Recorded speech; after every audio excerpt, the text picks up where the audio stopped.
الله وبركاته. إلى حضرة النبي المصطفى رسول الله محمد صلى الله عليه وسلم وعلى آله وصحبه وبيته وصحبه والذين آمنوا والذين قبلوا الرسول شهادة الفضل لله وإلى أبي وحياته المسلمين الله والمظلوم وتقصد الحديث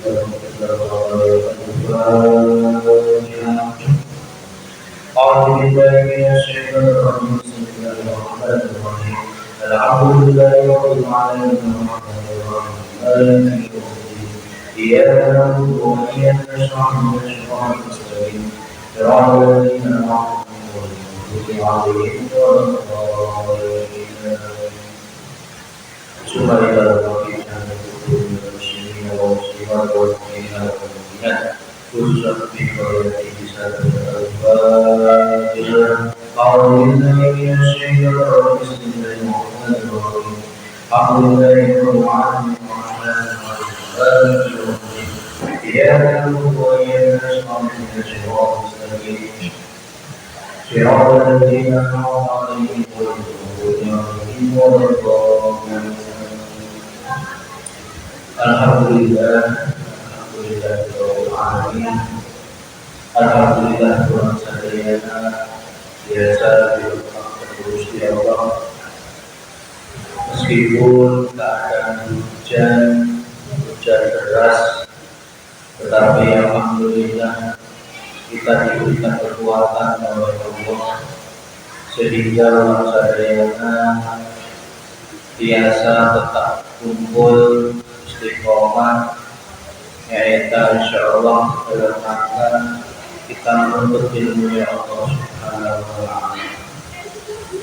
Sholawat serta salam semoga tercurahkan kepada bangsa dan Nabi Muhammad Sallallahu Alaihi Wasallam, kepada para warganya, kepada sahabatnya, dan juga kepada wali Allah yang soleh-solehah yang mengajarnya kepada orang sadayana kepada Rasulullah.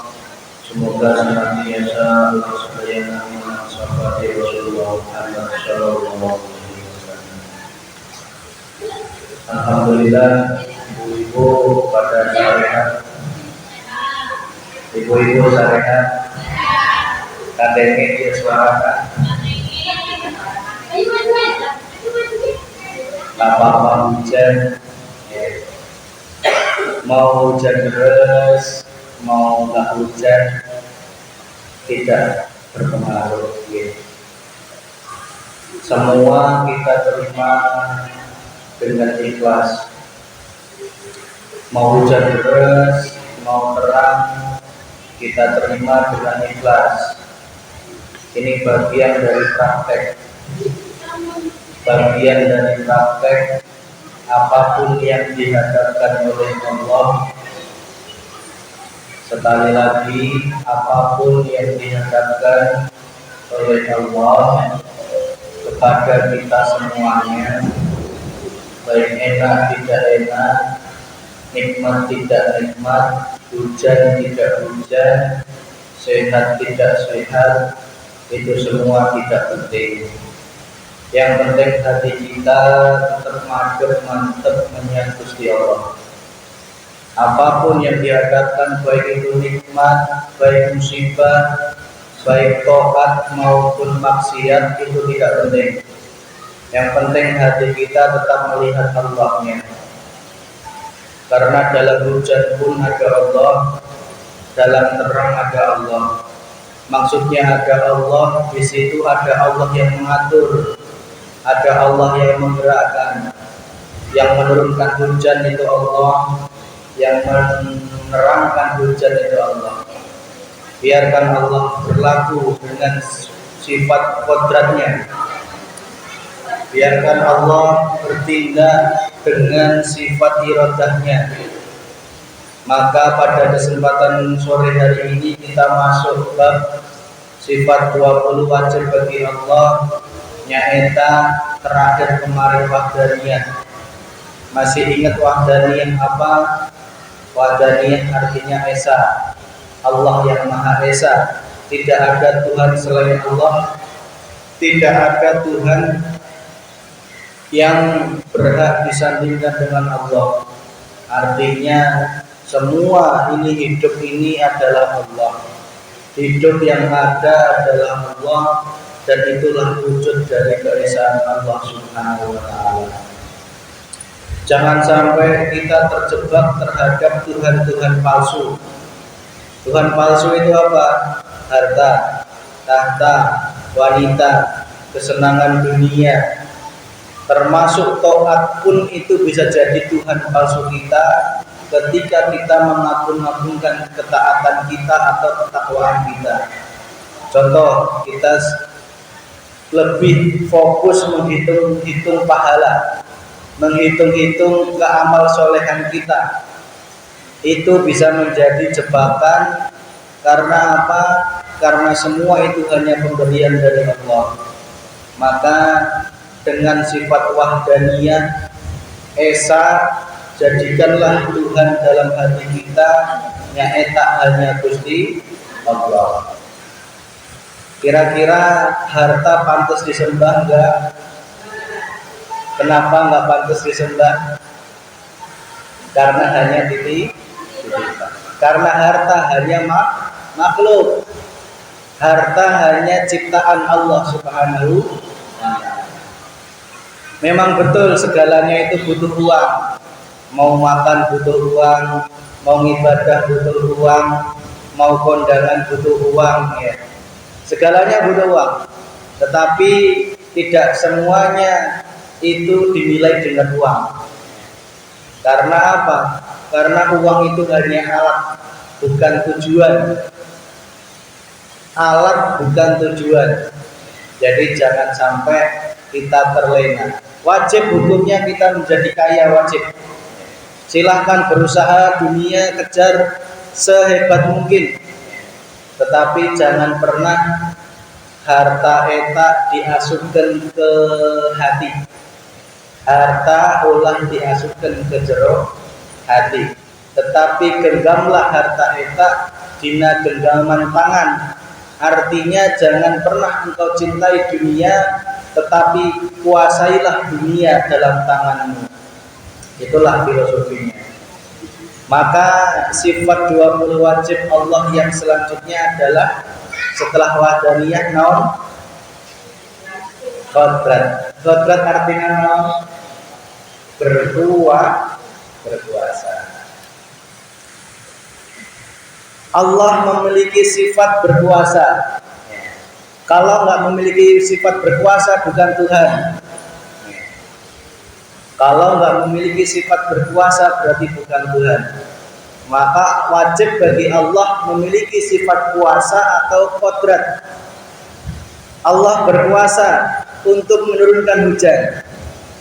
Jangankan hujan, menurunkan uang dari langit itu sangat gampang bagi Allah kalau mau. Ya. Tetapi kalau diturunkan uang langsung dari langit, nanti tokonya Teteh Irem nggak mungkin buka. Buat apa gitu? Karena sudah kaya semua. Nggak mungkin ada petani karena sudah punya uang semua. Kalau diturunkan uang dari langit itu sangat mudah bagi Allah. Tetapi cara Allah untuk memberikan rezeki tidak seperti itu. Tidak kita minta uang, ya Allah 50 juta, ujuk-ujuk ada di depan kita. Tidak seperti itu. Tetapi cara Allah memberikan kita rezeki pasti melalui apapun perantara. Bisa dengan berusaha, bekerja, bertani, berdagang, ya. Semua itu lantaran cara Allah untuk memberikan rezeki. Allah pun memberikan kesehatan tidak langsung, tidak ujuk-ujuk, pusing bisa sembuh sendiri, itu enggak. Sebenarnya ada prosesnya. Mas Vicky, saya pernah pusing enggak minum obat, cuma dipakai tidur. Lah tidur itu ya cara Allah menyembuhkanmu. Ada cara Allah menyembuhkan dengan cara didatangkan kita ke dokter. Cara Allah menyembuhkan kita bahkan mohon maaf mungkin melalui orang pintar. Tetapi ingat kalau melalui orang pintar itu hanya diizinkan oleh Allah, tidak diridhoi oleh Allah. Maka yang paling diridhoi Allah adalah ketika sakit silahkan datang ke dokter. Itu cara Allah memberikan kita kesembuhan. Allah berkuasa atas segala sesuatu. Qadrat artinya berkuasa. Innaka ala kulli syai'in qadir. Allah berkuasa atas segala sesuatu. Cuman kita sebagai hambanya masih sering ragu. Bener apa bener? Masih sering ragu atas kekuasaan Allah. Selama ini bahkan kita tidak sadar atas kekuasaan Allah itu sendiri. Dalam hujan kita belum ingat bahwa itu Allah yang menghujani. Dalam terang itu Allah yang menerangi. Ya. Dalam pengajian Allah yang mendatangkan. Dalam masa Allah yang mematangkan. Ya. Kalau nggak ada Allah, masakan nggak mungkin matang, bener nggak? Ya. Bukan karena api, bukan. Yang bikin matangnya masakan itu bukan api, tetapi Allah Subhanahu wa Ta'ala melalui lantaran melalui lantaran tangan kita yang digerakkan. Kita diberi ilmu. Ini cara memasak nasi, airnya segini, apinya segini, berasnya segini. Itu yang memberi ilmu adalah Allah Subhanahu wa Ta'ala. Artinya kalau nggak ada Allah, tidak mungkin nasi itu matang. Tetapi kebanyakan manusia lupa, yang mematangkan nasi itu saya. Yang bisa memasak apa? Memasak cimplung itu saya. Yang bisa memasak berontak itu saya. Nggak apa-apa. Kalau dikeluarkan secara mulut nggak apa-apa. Tetapi secara hati harus mengatakan itu semua perannya Allah Subhanahu wa Ta'ala. Termasuk ibu-ibu datang ke sini, sadar nggak bahwa itu didatangkan oleh Allah? Sadar nggak? Ya. Kalau Allah nggak mendatangkan ke sini, pasti sudah dibuat oleh Allah terlena. Ya. Hujan, ya. Nggak mungkin Mas Vicky datang gitu ya. Hujan, Mas Vicky capek dari Cilacap, dari Pacitan, ya. Nggak mungkin Mas Vicky datang, ya. Nggak usah pengajian, ya. Tetapi alhamdulillah ibu-ibu sudah ada 5 atau 4 tadi atau 6 sudah didatangkan oleh Allah. Itu jika kita tidak sadar bahwa kita ini hanya digerakkan oleh Allah, kita bisa datang ke majelis ini dalam kondisi hujan, itu bisa menjadi diri kita takabur, bisa menjadikan diri kita sombong. Aing mah hujan-hujan bisa kan dia. Buat batur lain mah KO gitu ya. Itu kalau hati tidak sadar, kita digerakkan oleh Allah datang ke sini karena digerakkan oleh Allah Subhanahu wa Ta'ala. Tetapi insya Allah ibu-ibu sudah dibekali, sudah diberikan pemahaman, sudah diberikan ilmu dari 16-17 pertemuan yang lalu sampai sekarang. Insya Allah ibu-ibu sudah sadar. Oh, saya bisa duduk ke sini lebih awal itu juga dari kudratnya atau kuasanya Allah Subhanahu wa Ta'ala. Alhamdulillah. Ibu, mohon maaf kemarin ke Pacitan saya nggak bawa oleh-oleh, mohon maaf ya. Mohon maaf nggak bawa oleh-oleh ya, karena kondisi situasi yang tidak memungkinkan. Kira-kira kalau nggak dibawa oleh-oleh ngambek enggak? Alhamdulillah. Buat apa Mas Vicky oleh-oleh ya? Yang penting selamat sampai tujuan, kita bisa berkumpul lagi minggu ya. Alhamdulillah, ini sudah nikmat dari Allah. Kemarin itu saya pulang dari Pacitan itu jam 6 pagi hari Minggu, terus ke Jogja dulu, terus mampir ke Mbah Gandung, gurunya bapak yang di Jogja sana. Sampai sana selesai jam habis isya. Nah, habis isya malam Senin itu saya perjalanan sampai dengan Wangun itu istirahat makan. Jam 1 itu. Jauh, seperti Semarang dengan Cilacap. Jadi aman-aman saja. Nes Lumajang itu utara, Pacitan itu selatan. Jam 1 nyampe Wangun, saya langsung drop. Waduh, ini nggak bisa melanjutkan perjalanan atau gimana itu, subhanallah. Udah gak ada gambaran. Badan lemes, masuk angin, perut mual, kayak gak punya tenaga itu. Akhirnya berhenti di pom bensin. Di pom bensin diam selama 1 jam belum sembuh. Terus berdoa sama Allah. Dikasih tidur dari jam 2 sampai jam 3 itu tidur sejam. Setelah bangun tuh badan enak lagi. Alhamdulillah bisa nyetir dari jam 3 sampai jam 4 lagi. Ya.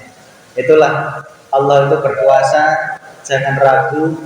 Insya Allah kalau kita yakin terhadap Allah, Allah akan memberikan kuasanya, kekuasaannya kepada kita semua. Jam 4 pagi sampai rumah itu sudah ngantuk berat. Maka hari Senin itu saya izin minta dipijet sama Mang Kuat. Sekedar informasi, Mang Kuat pijetnya enak. Jadi kalau bapak-bapaknya ada yang capek, monggo saya promosikan. Mang Kuat cukup lumayan ya. Ya, tenaganya kuat, terasa ya, capek-capek insya Allah hilang. Karena namanya kuat. Oke, lanjut ya Bu ya. Kodrat artinya apa? Allah berkuasa. Sadar bahwa semua yang terjadi di dunia ini adalah kekuasaannya Allah Subhanahu wa Ta'ala. Kalau Allah berkuasa, berarti makhluk tidak berkuasa. Contoh yang awal dulu, Allah itu wujud, berarti makhluk tidak wujud. Allah baqo, berarti manusia tidak kekal. Allah wahdaniyah esa, berarti manusia jenuh, makhluknya jenuh. Banyak, kita aja bisa bikin anak berapa, banyak ya. Itu. Tapi kalau Allah enggak, Allah itu esa, tunggal. Dialah Allah Subhanahu wa Ta'ala. Assalamualaikum man. Bisikan cok Kak Ima.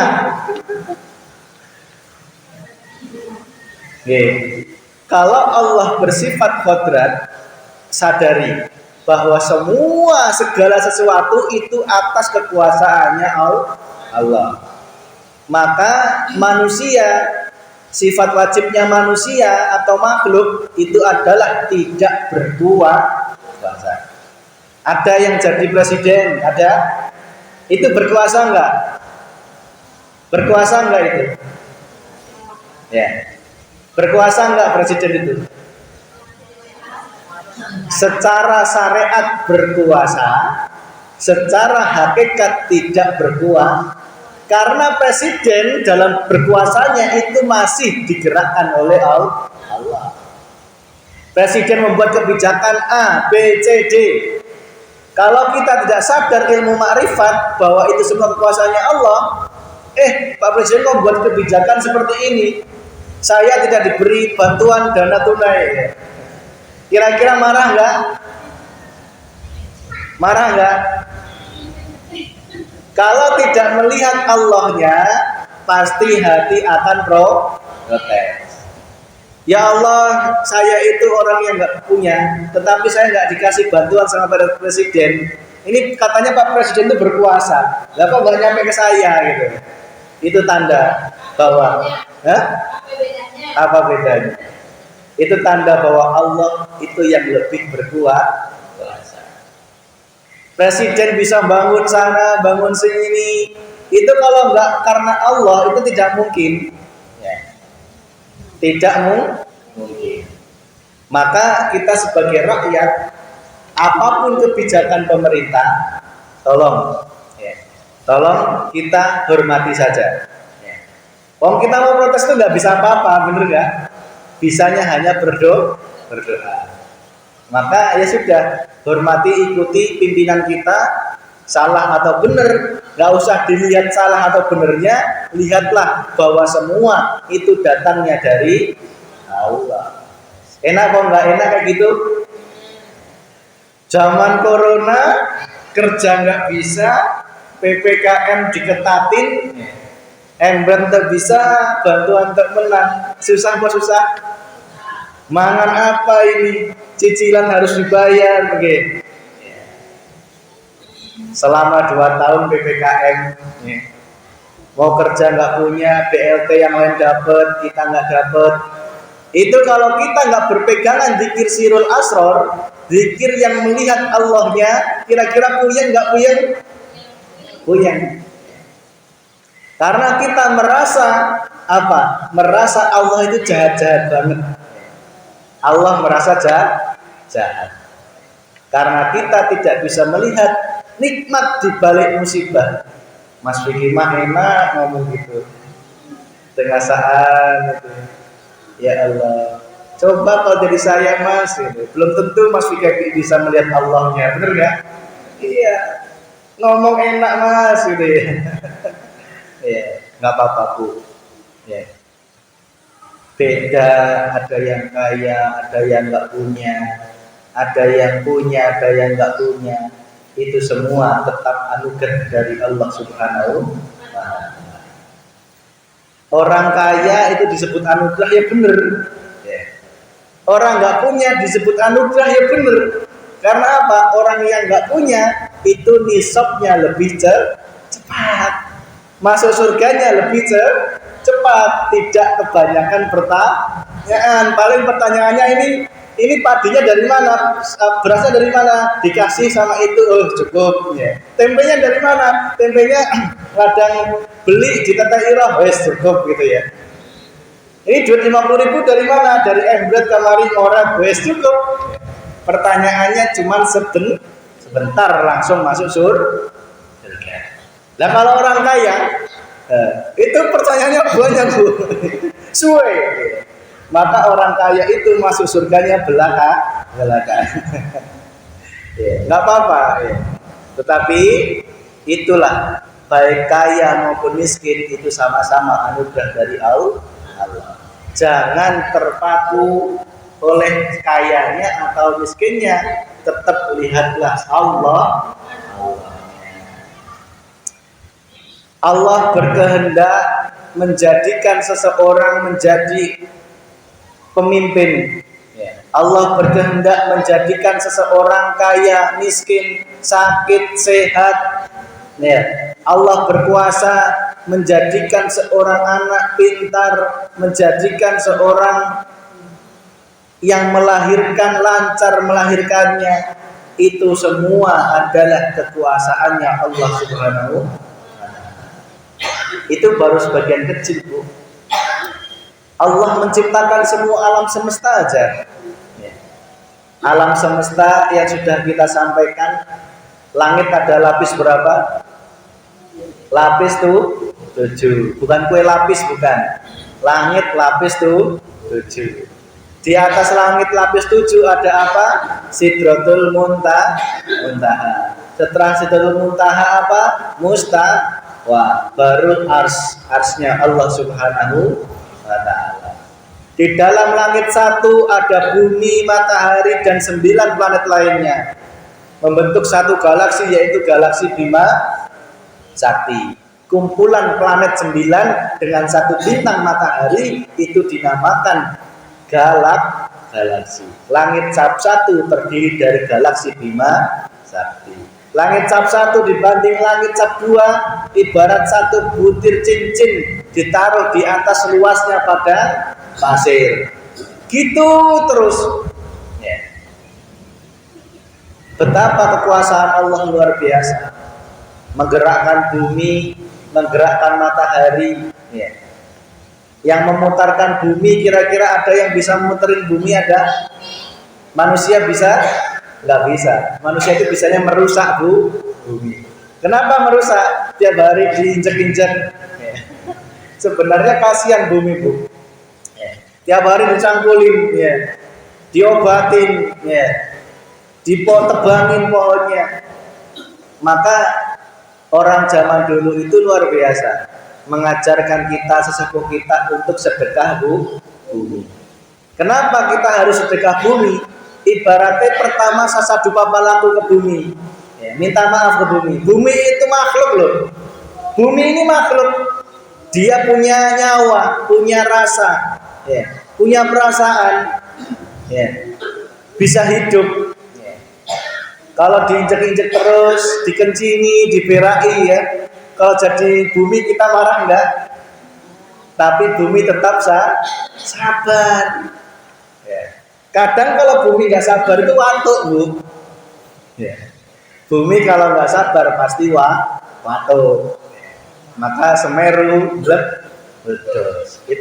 Itu saking kebangetan menungso sebenarnya. Bima kasabat aidinas. Meletusnya gunung Semeru itu juga karena dosa manusia. Karena dosa manusia. Maka beruntung, bersyukur kita terus sadar, kita terus istighfar kepada Allah. Kuncinya kalau kita ingin selamat dari bencana, yaitu terus kita gemakan zikir makrifat kepada Allah Subhanahu wa Ta'ala. Zikir eling, zikir sadar bahwa semua ini adalah kekuasaannya Allah Subhanahu wa Ta'ala. Para wali Allah dulu, sesepuh kita dulu mengajarkan sedekah bumi. Itu baik sekali. Membuat kita sadar betapa pentingnya kita hidup di bumi. Lah kalau bumi menolak kita mau hidup di mana? Katakanlah bumi menolak kita untuk ditinggali. Kita mau hidup di mana? Bener nggak? Mau di laut sana? Nggak mau. Saya juga nggak mau. Harus sadar bahwa kita berterima kasih kepada bumi makhluk Allah. Bukan berarti kita menyembah bumi, tidak, tetapi kita berhubungan baik dengan bumi yang selama ini sudah memberikan hasil buah-buahan dan lain sebagainya, yang semuanya itu adalah asalnya dari Allah Subhanahu wa Ta'ala. Maka ada yang sedekah bumi itu bahwa apa itu, iring-iringan buah ditata itu loh, Bu. Dulu pernah ada nggak di sini yang dia dipanggul, dipikul, digotong kalau di Jogja gitu, sedekah laut. Yang sedekah bumi pun ada, yang bikin begitu ada. Nanti buah ditata yang banyak, bikin tinggi gitu ya, gunungan. Nah nanti di situ nanti dibagi, ya, jadi rebutan. Itulah gambaran hidup manusia, bahwa hidup di dunia ini banyak manusia itu yang menjadikan dunia itu cinta, menjadikan dia itu cintanya hanya kepada dunia, lupa terhadap Allah Subhanahu wa Ta'ala. Dan kembali ke kodrat. Ibu-ibu sadari, apapun yang diajarkan oleh Allah, baik batuk, tidak batuk, ingat itu semua kekuasaannya Allah. Kalau nggak ingat kekuasaannya Allah, pasti muring-muring. Batuk kok gini aman gitu ya, seminggu nggak sembuh-sembuh. Udah Bu, jangan khawatir. Pengalaman saya pribadi, nek sing jenis sakit itu mau sembuh ya sembuh, nggak usah khawatir. Yang penting kita tetap ikhtiar. Batuk itu ditentukan oleh Allah di Lauhul Mahfuz sana. Mas Vicky tanggal segini jam segini kena batuk. Wis ditentukan di Lauhul Mahfuz. Sebelum kena batuk Allah memberikan ciri-ciri, sering begadang ya, terus makan gorengan. Itu ciri-ciri bahwa kita akan ditakdirkan kena batuk. Berarti batuk itu bukan karena gorengan, bukan karena begadang, bukan karena virus, bukan, karena sudah ditakdirkan oleh Allah. Itu semua hanya ciri-ciri saja, gejala atau tanda bahwa Allah akan menakdirkan Mas Vicky batuk. Allah memberikan takdir sudah ditulis di Lauhul Mahfuz sana. Jam sekian mulai batuk, hari ini mulai batuk. Nanti sudah tertulis itu, Mas Vicky bakal minum jahe. Sudah ditulis itu. Jahe ditambahi gula merah. Nanti kalau belum sembuh baru ke dokter gitu. Nanti sudah terekam itu di Lauhul Mahfuz sana. Kita ini hanya diputarkan kembali film yang sudah disetting oleh Allah Subhanahu wa Ta'ala. Sudah ditentukan sinetronnya mau rampung jam berapa, detik berapa, endingnya apa, itu sudah ditentukan semua oleh Allah. termasuk batu jenengan itu nanti sembuhnya hari Jumat Kliwon katakanlah jam 1.00 itu sembuh, ya betul sembuh. Tetapi sebelum menuju sembuh, Allah memberikan tanda-tanda berupa apa? Pertama, kita disadarkan dengan dosa kita. Ya Allah, dosa saya batuk, dosa apa ya? Ada kaitannya. Ya Allah, berilah saya sembuh, digiring menjadi doa. Digiring doa, digiring usaha. Baru kesembuhan menjadi realita atau kenyataan. Itu. Nah, kita sadar di situ, ya. Kita berusaha berobat aja itu bukan karena kekuasaan kita, tetapi kekuasaannya Allah Subhanahu wa Ta'ala. Benar nggak Bu? Terus sadar, zikir eling, zikir rasa, yaitu zikir sirul asrar. Terus tingkatkan, jangan cuma zikir jahar atau zikir sir, tetapi hati terus bergelora dalam apapun yang dihadapkan oleh Allah, semua adalah kodratnya Allah Subhanahu wa Ta'ala. Setelah kodrat apa Bu? Iradah artinya apa? Berkehendak. Allah berkehendak enggak? Saya ingin nanya, ibu-ibu punya kehendak ke masjid, itu kehendak jenengan apa kehendak Gusti Allah? Gusti Allah. Berarti manusia tidak punya kehendak. Kehendak yang muncul dalam hati kita sejatinya itu kehendaknya Gusti Allah.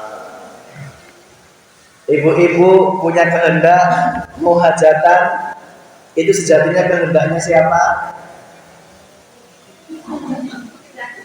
Kehendak Allah. Lah kalau bukan kehendak Allah siapa? Allah itu Esa. Yang punya kehendak, yang punya rasa, yang punya niat, yang punya kekuatan itu Allah. Kita itu hanya seolah-olah punya niat, seolah-olah punya kehendak, seolah-olah punya kekayaan, cuma seolah-olah.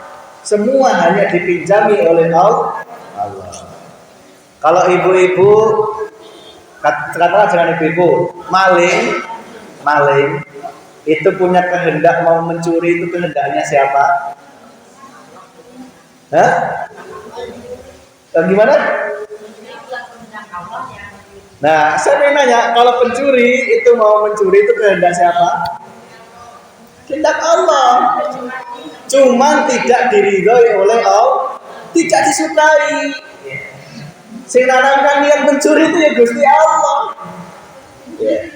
Cuman kasihan orang itu dijadikan oleh Allah menjadi pencuri. Dia nggak sadar. Karena orang yang mencuri itu kebanyakan kepepet, betul nggak? Iya. Maka kalau kita melihat orang lain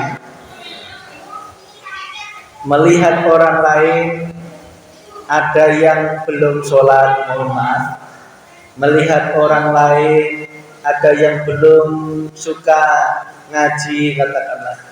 Melihat orang lain ada yang tidak sholat acan, katakanlah. Saran saya, lihatlah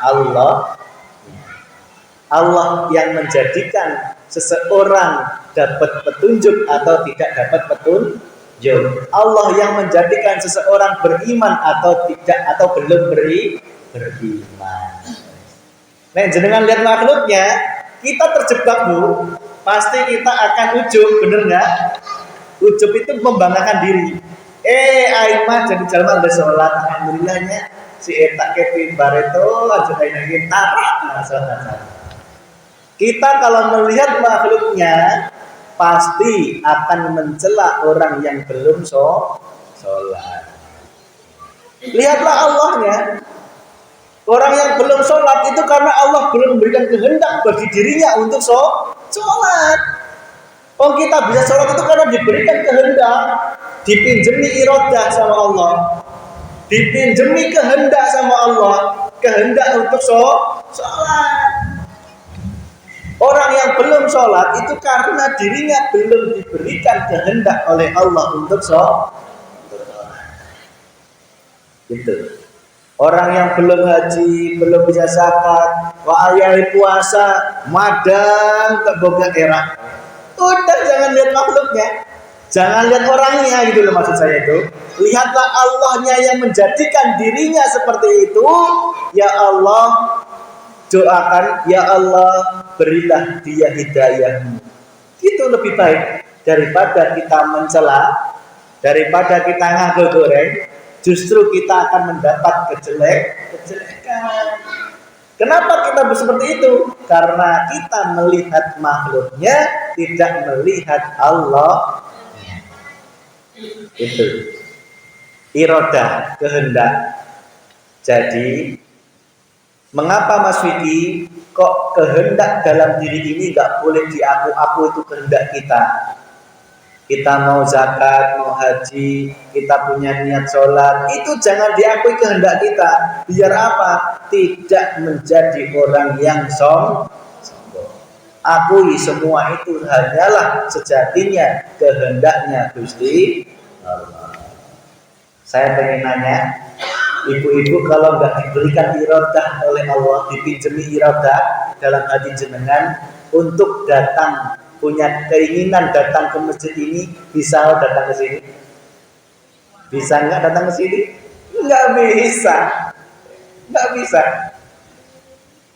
Maka bersyukurlah jika Allah masih menanamkan kehendak-kehendak yang baik pada dalam diri jenengan. Bersyukur. Jangan menjadikan kita kufur. Kalau kufur Allah membalik kadang. Kufur itu menjadikan kita sombong karena kita nggak melihat Allahnya. Aing mah bisa sholat, bisa ngaji, bisa pengajian, bisa rajin ke sana ke sini. Itu namanya kufur hati. Merasa bangga diri, merasa memiliki kekuatan, kehebatan, keilmuan, kealiman dalam diri kita, itu akan menjadikan kita tidak ubahnya dengan apa? Surah pernah ditonjolkan oleh Allah. Ingat iblis ya, jin Azazil yang dia merasa alim, merasa lebih baik daripada Adam, diperintahkan oleh Allah untuk menyembah Adam. Waktu itu iblis menolak apa mengiyakan? Menolak. Karena apa? Karena dirinya merasa paling merasa memiliki kealiman, merasa memiliki kehebatan. Aku yang lebih baik daripada Adam alaihis salam. Kita itu dicontohkan banyak hal. Iblis itu juga bermakrifat kepada Allah. Bermakrifat, mengenal Tuhannya Allah itu dia mengenal. Makanya dia disuruh sujud ke Adam, dia nggak mau. Karena baginya yang berhak dia sujud itu hanya Gusti Allah. Tetapi ketika Allah diperintahkan untuk itu membuat sujud kepada Adam, nggak mau. Karena dia pengennya sujudnya hanya kepada Allah. Kalau malaikat dia juga menyembah kepada Allah, bermaksud kepada Allah, dia tetap mau sujud kepada Adam, tetapi yang dilihat bukan Adamnya, bukan makhluknya, tetap yang dilihat Allah. Allah yang memberikan perintah untuk sujud kepada Adam alaihis salam. Itu bedanya antara malaikat dengan iblis, bedanya seperti itu. Saya ingin cerita, Bu. Bumi ini sudah sangat tua banget. Sebelum ada manusia, bumi ini kering kerontang. Kering kerontang itu bumi itu mati. Seperti cerita dalam Al-Quran, dulunya bumi ini tandus. Maka aku hidupkan kembali dengan buah-buahan, biji-bijian, hewan dan sebagainya. Lalu dimunculkan manusia. Jadi sebelum kita ada, itu sudah ada hewan dulu, sudah ada tumbuhan dulu, sudah ada air dulu. Hewan sama tumbuhan datangnya dari mana? Dari air. Semua makhluk hidup di dunia, hewan maupun eh, tumbuhan sebelum kita ada. Kita kan adanya diturunkan dari surga ke bumi kalau manusia ya kan. Kalau hewan dan tumbuhan itu dimunculkan dari air. Ya. Air dari makhluk yang kecil, satu sel, satu plankton berkembang menjadi banyak hewan seperti sekarang. Nah, sebelum ada hewan, ada air, itu bumi itu kering tandus. Kenapa kering tandus? Karena bumi pernah mengalami kiamat. Kenapa kok pernah kiamat? Karena bumi itu pernah ditinggali makhluk sebelum manusia, yaitu bangsa Banul Jan. Bukan jin, bukan Banul Jan. Banul itu keturunan, Jan itu Jan. Banul Jan. Banul Jan inilah seperti kita ini, beraktivitasnya sama, ibadah dan sebagainya. Ya.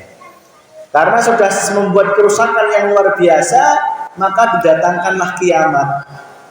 Sehingga Banul Jan itu mati semua, hanya satu yang diselamatkan.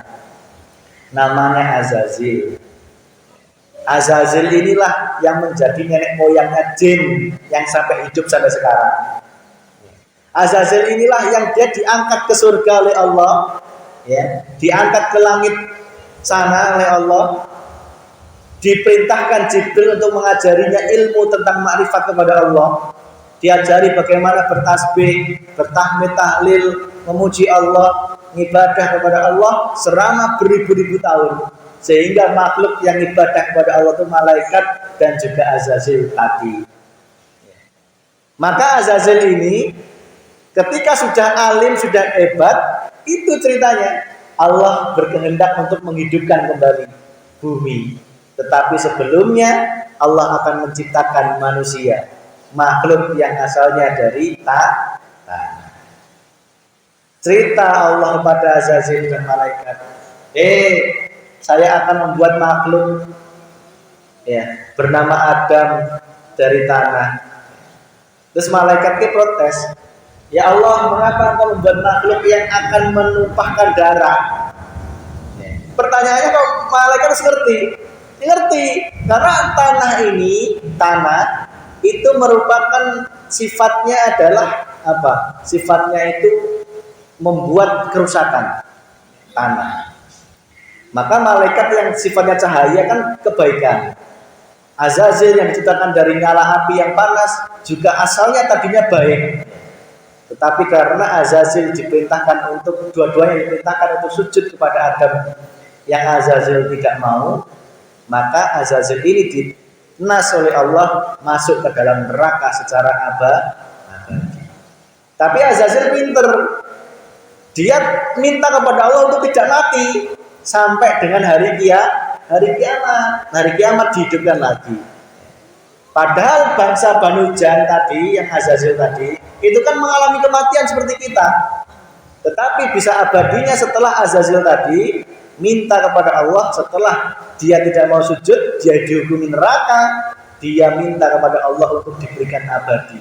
Maka jin yang sampai sekarang ya, itu banyak Bu, ya, beranak pinak terus tetapi tidak mati. Maka nggak heran kalau dalam sela-sela selokan, sela-sela apa itu ada jin, itu semua ada. Maka kita sebagai orang yang Islam wajib mengimani yang gaib. Ada jin di sekitar kita ini ada banyak, ada yang Islam, ada yang non-Islam. Bahkan yang Islam itu bisa jadi yang sekarang ikut pengajian ini mungkin cuma 1, 2, 3, 4, 5, 6, 7, 8, 9, 10. Dari bangsa jin mungkin bisa sampai 100 atau 200 orang, 200 jin. Itu harus kita yakini. Karena Allah mengatakan wajib hukumnya bagi orang Islam beriman kepada yang gaib. Kalau kita yakin ada bangsa lain selain kita, yaitu bangsa jin yang nenek moyangnya Azazil tadi, Azazil itu masih hidup sampai sekarang ya. Itu kita harus berlaku baik kepada mereka, rahmatan alamin juga kepada mereka. Bukan berarti menyembah, tidak, berbuat baik. Contoh, nek ibu-ibu mau buang cai panas, itu kalau nggak hati-hati bisa mengenai, betul, merasa terganggu. Dia pun juga makhluk biasa seperti kita, yang kalau terganggu memiliki emosi sama. Maka kalau nyiram air panas ya dicampur dulu dengan air dingin ya.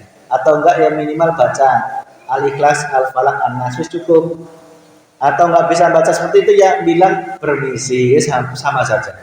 Intinya kita memiliki akhlak juga kepada jin, itu memiliki akhlak. Rasulullah itu mengajarkan sebelum tidur itu kasur itu dikebuti dulu. Pernah dengar ya? Itu kenapa Rasulullah mengajarkan kita memiliki akhlak. Jin itu bisa jadi tidur di kasur kita, bisa. Kalau kita dengan sombongnya langsung ditebruk, ya tidak dikebutin dulu dengan tangan lah minimal gini-gini, itu ngasih tanda kepada jinnya itu kalau dia lagi tidur berarti bangunin gitu loh. Nah kalau kita langsung debruk, jin ada di situ bisa marah. Maka ada yang sampai ketindihan. Itu enggak apa ya? Memang benar gitu ya. Memang benar. Maka ibu-ibu kalau ke kuburan katakanlah kita tetap urut salam, assalamualaikum. Ke tempat yang sedikit angker ya permisi. Melewati jalan yang sedikit angker ya ngebel 3 kali, itu ya benar. Itu sebagai akhlak kita yang baik terhadap makhluk Allah, yaitu berupa bangsa jin. Terus kemudian kalau mau masuk rumah assalamualaikum, ini benar. Karena rumah itu meskipun kosong, itu penghuninya akeh loh Bu. Jangan dikira rumah jenengan itu kosong, nggak ada apa-apanya. Jin itu penuh, jin nggak mati-mati. Ya, jin nggak mati-mati loh. Cuman kita aja yang sombong, berdas-berdus ya. Padahal di situ pun juga ada makhluk Allah.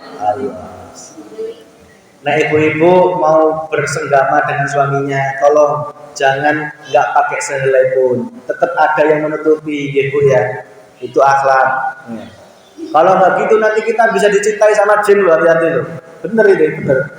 Ini sedikit melenceng nggak apa-apa ya. Nek kita bersenggama itu nggak ada penutupnya, rakitan kemben, rakitan apa? Sarung ya, itu bahaya, itu bisa kita dicintai oleh jin, bahaya. Maka Rasulullah mengajarkan kalau bersenggama pun tolong tetap ada penutupnya ya. Bedakan dengan hewan, kalau hewan itu nggak pakai penutup ya, nggak masalah. Jangan membayangkan itu ya, ini ilmu. Jadi membayangkan ya. Hidayat menges tuh. Jadi membayangin. Ya, di situ ya Bu ya. Ingat, sudah tahu semuanya, sudah kebuka semuanya bahwa jin sekitar kita itu kalau kita berbuat baik, kita memiliki ketulusan, jin pun hormat ke kita Bu. Ibu-ibu memiliki suatu keinginan untuk berjihad katakanlah dengan ketulusan, keikhlasan, kebaikan yang tulus, itu jin itu banyak yang mendekat. Ya, tidak kita minta itu mereka mendekat, membantu kita. Kalau kita minta pertolongan itu dosa, ya. Tetapi kalau jin yang datang sendiri membantu kita itu tidak dosa, karena dia juga ingin berjihad di jalan Allah. Jadi para alim ulama yang betul-betul dia ikhlas memperjuangkan Islam dimanapun berada, wali Allah itu tidak sendirian mereka, tidak sendirian. Jin-jin pasukan jin Islam itu banyak yang merapat, banyak yang membantunya. Maka nggak heran kalau ada yang sampai bilang banyak kejadian-kejadian yang di luar nalar yang tidak bisa kita pikirkan ya karena banyak faktor seperti itu. Itulah bangsa jin. Kita sedikit perkenalan dengan sifat irodahnya Allah, kehendaknya Allah. Saya bisa bercerita seperti ini juga karena kehendaknya Allah Subhanahu wa taala. Kita semua bisa hidup juga karena kehendaknya Allah Subhanahu wa taala. Nek Allah punya kuasa irodah apa kodrat, manusia tidak punya kuasa. Jangan kau akui itu sholatmu itu jangan diakui. Itu sholatmu ngajimu jangan diakui. Nanti kalau kamu akui nanti kamu bisa sombong. Tetapi akuilah itu cuman pemberian dari Allah. Aman. Saya sholat karena Allah. Saya bisa ngaji karena digerakkan oleh Allah. Saya bisa sedekah karena dipinjami harta oleh Allah, digerakkan oleh Allah. Nah, itu aman, Bu. Tidak akan menjadikan diri kita sombong, takabur musyrik kepada Allah Subhanahu. Nah, ingat, sombong itu adalah musyrik yang paling besar. Bukan kedukun, bukan, itu syirik kecil itu, Bu. Kedukun ya, menyembah jin, nyupang itu syirik kecil itu. Syirik kecil. Yang besar itu justru sombong. Maka orang yang nggak sadar banyak, kelihatannya alim, berilmu, santrinya banyak, seolah-olah dia sudah bertauhid, ya. Dia sering menjelek-jelekan dukun, katakanlah, malah dirinya itu memiliki musyrik yang paling besar, yaitu berupa sombong. Nauzubillah ini, ya, itulah. Karena apa? Sombong itu sangat halus sekali, tidak kelihatan. Tidak kelihatan, tidak sadar. Maka bagaimana cara membunuh sombong? Hilangkan semua keakuan di diri. Maksudnya gini, hilangkan aku yang sholat itu hilangkan. Sing sholat Gusti Allah. Hilangkan aku yang goreng tempe. Sing goreng ke tempe itu Gusti Allah. Aman, Bu. Hilangkan aku yang memiliki pondok pesantren, santrinya 1000. Itu semua miliknya Gusti. Lah kalau masih merasa memiliki santriku 1000, jamaahku 5 juta, ya kan? Setiap istighosah sampai penuh, muncul sombong. Meskipun dia sudah merasa bertauhid, padahal sombong termasuk syirik yang paling besar. Nek manusia nggak punya kehendak, Allah lah yang sang pemilik kehendak. Berarti semua kehendak dalam diri kita itu datangnya dari Allah. Cuman etikanya gini, Bu, etikanya. Sholat, saya punya niat sholat, datangnya dari Allah, betul nggak? Betul. Saya punya niat maling, datangnya dari Allah, betul nggak? Tapi jangan menyalahkan gini, saya maling juga karena Allah. Nah, itu nggak boleh. Itu akhlak yang tidak baik. Salahkan diri. Inni kuntu minadz dzalimin. Sesungguhnya aku golongan orang-orang yang zalim. Contohnya gini. Jin Azazil tadi itu suruh nyembah sujud semana Adam nggak mau kan? Dalam Al-Quran dia berkata, saya nggak mau sujud sama Adam, tak Allah kene nyian. Lah, hati-hati. Ya betul, kita meyakini bahwa jin atau saya tidak mau menyembah Adam itu karena Allah, betul. Cuman jangan menyalahkan Allah. Itu namanya makrifat, ya betul makrifat, tetapi makrifat iblis ya. Saya maling ya karena Allah. Itu namanya makrifat iblis. Ya, betul, kita yakin bahwa datangnya dari Allah, cuman jangan menyalahkan Gusti Allah, menjadi alasan, maksudnya menjadi saya yakin nggak sedekah ya Allah kene. Itu betul makrifat, tetapi makrifat iblisiah yang tersesat pasti masuk neraka. Saya yakin nggak sholat ya Allah kene. Ya, menyalahkan Allah itu sama aja makrifat iblisiah, bukan makrifat Adam. Makrifat Adam. Nek makrifat Adam gini, Bu. Nabi Adam itu melakukan dosa enggak? Nabi Adam melakukan dosa enggak? Melakukan. Nabi Adam diminta sama Setiawa tidak mendekati buah khuldi.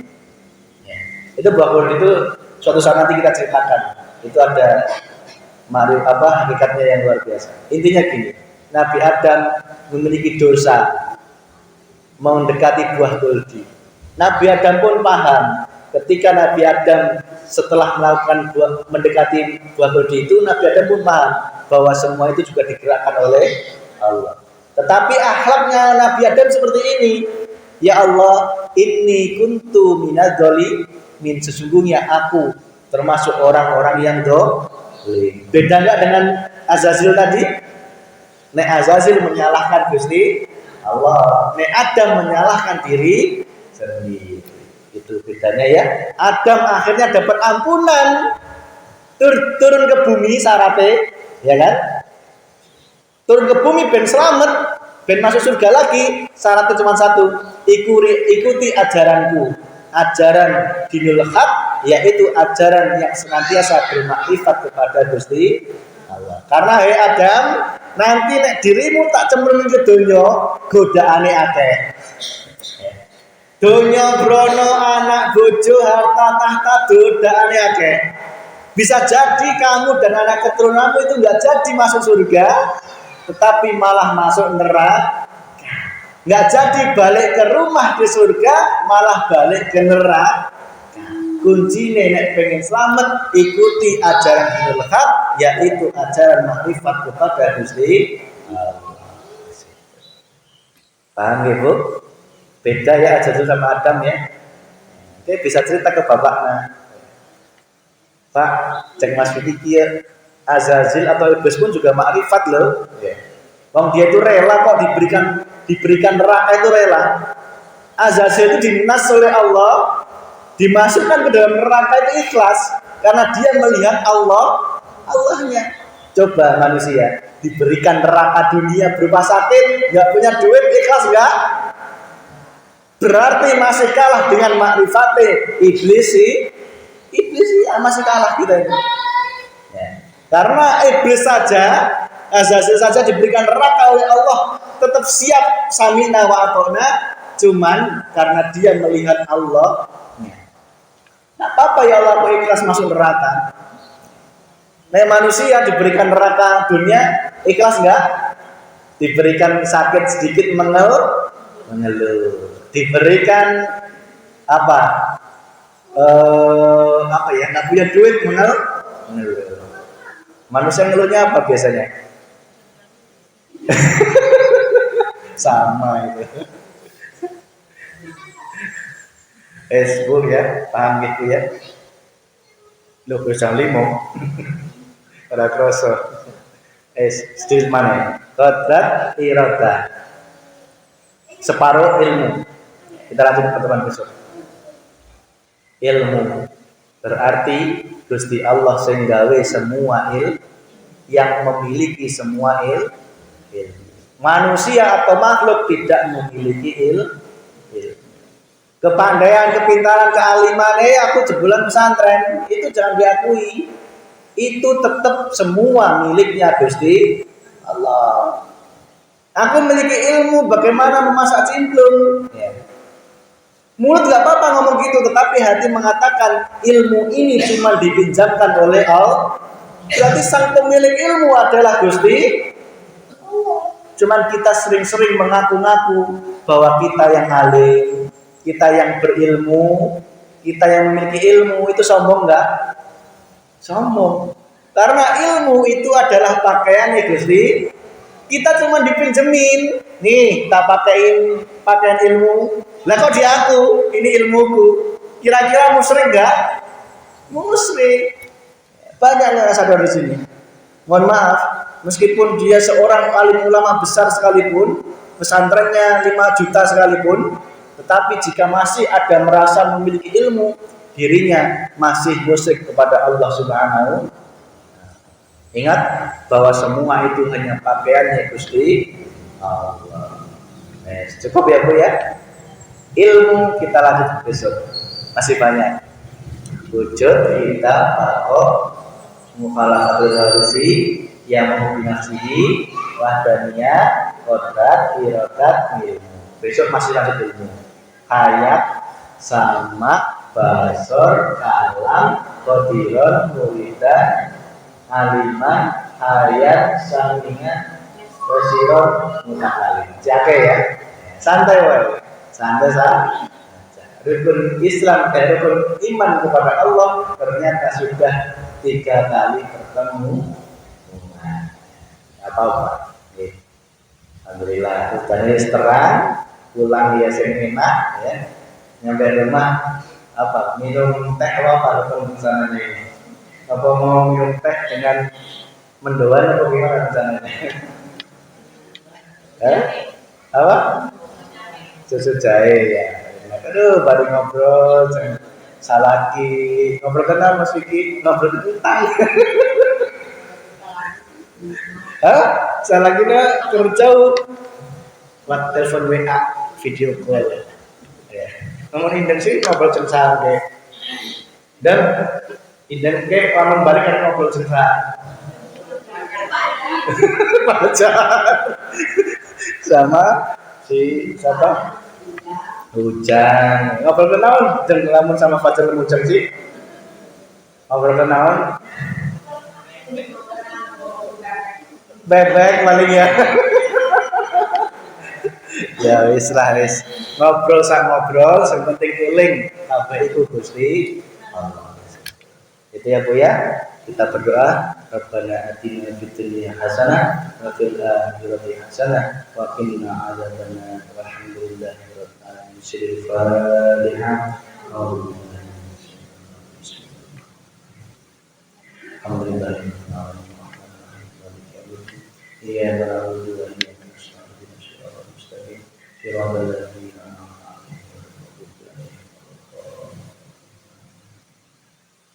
Demikian doa saya. Wassalamualaikum warahmatullahi wabarakatuh.